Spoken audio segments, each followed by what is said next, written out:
Ay, ay, ay, bro. Like, you want to talk about a nonsense film of the 1950s? That is Teenage Thunder.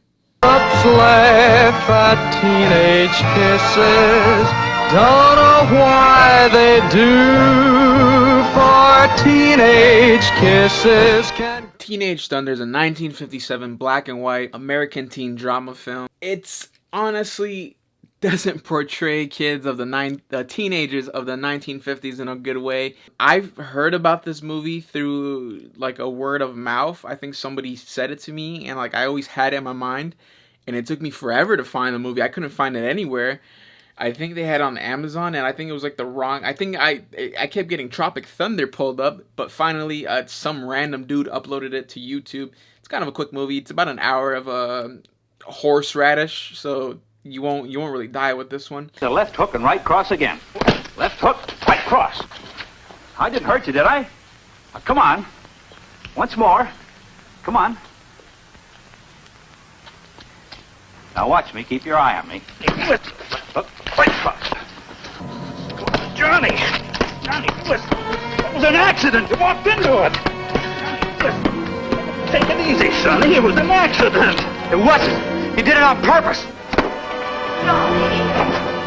Basically follows a teenager, some dude named Johnny Simpson. He's like an 18-year-old teenager, dropped out of high school, has no jobs, living at home, and his dad is a real estate agent who's very wealthy, and he refuses to buy Johnny a hot rod, a fast car of the 1950s. Immediately, it's nonsense. Johnny wants to work at a mechanic shop. His dad's not going to allow it because he doesn't want him to be a grease monkey and have greasy fingers for a living. And he wants him to work in the real estate industry. Nonsense. We follow Johnny. He goes to, the movie starts off, Johnny goes to a restaurant with his girlfriend, Betty. Immediately, Betty's a bimbo. Like, you look up the word bimbo in the dictionary, Betty's picture's gonna pop up. They meet the typical 1950s bully, a tall, good-looking white dude with slick back hair. Everybody's white in this movie, by the way. A tall, good-looking dude with slick back hair. And then, he starts trouble with him at the local diner. And then it's the good old, hey, man, I'm gonna knock you to the moon, buddy. I'm up. Ooh, you shouldn't talk like that, Johnny boy. I could wipe the street up with you. And don't you ever forget it. You don't want one and you don't have one because your old man still got you in diapers. I'm warning you, Mr. Loudmouth. Don't start anything in here tonight. He wasn't bothering you anyway. Hey, you're even prettier when you're mad. And then they're basically making fun of him because he doesn't have a hot rod or a car. And then immediately, oh my God, Johnny takes his dad's car without approval, sneaks it out the house, does a drag race with his bully at the restaurant, Johnny gets caught by the cops. The cops send him home, and they're like, yeah, we're gonna give your son a fine. Both of you gotta go to court, this and that. And his dad just goes, go to your room, son. 80 miles. He doesn't have a car. Whose car was he driving? Betty Palmer's. It's a souped-up job. She works at the front page drive-in. How many times have I told you to stay out of those hot rods? It's not a hot rod. And I warned him about that girl, too. She's wild. It wasn't her fault. Well, I'm glad my son is willing to take the blame all by himself for acting like an ordinary hoodlum. 80 miles an hour on a city street is very serious, Mr. Simpson. You'll have to appear with him. John, what am I going to do with you? You're just like, what? So I'm going to skip through the movie.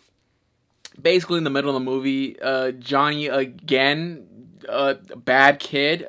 The main guy is Johnny. He steals another car, finds his bully, and they do some, death match where they, race at each other and see which one's a pussy enough to, dodge.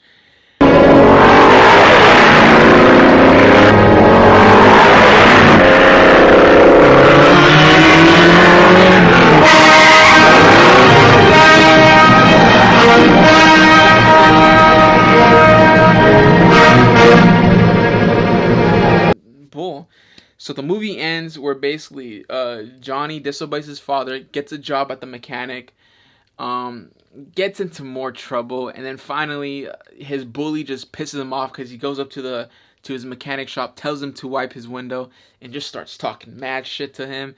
And then Johnny has enough. He ends up stealing his boss's car at the mechanic shop. Steals his boss's car. This is it. This is the end of the review. Steals his boss's car. Goes to a drag race with the bully. The boss knows Johnny stole his car because he's like, who the fuck else took my car? The mechanic tells Johnny's dad. So it's the mechanic, Johnny's dad, and the mechanic's son. They go to the drag race. They see Johnny, and Johnny goes, all right, you guys caught me. Take back the car. The mechanic goes, you know what, kid? Race the bully. I forgot his name. Race the bully. Johnny and the bully race. Johnny ends up beating the bully. Not only does he beat the bully in the race, the bully gets up and is about to starts beating him, right? Johnny out of nowhere becomes Bruce Lee, dodges every punch and knocks. What are you trying to do, wreck me?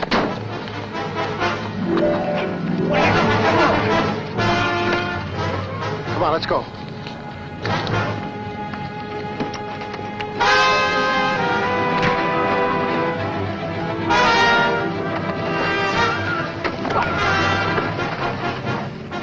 Come on.